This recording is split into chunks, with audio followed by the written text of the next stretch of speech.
bata guys. Bisa gabiin na guys. Gamit ng mig spot guys oh. Okay.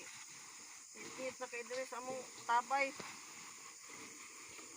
Laba mi guys daan kay ugma. Dami trabaho ng mga bata, mga eskwela. Kami pod mananggi na pod mi ugma guys. Kaya pa mi nahuman sa among sanggion guys. Unang nanglaba ko daan para ugma. Hay na lang, paghuman, lakaw, diretso. Namang laba. Ngit-ngit in taon mi diri sa mong tabay mga guys. Agwan kami panglabaan ni kay busy kayo mi kada adlaw. Thank you for watching.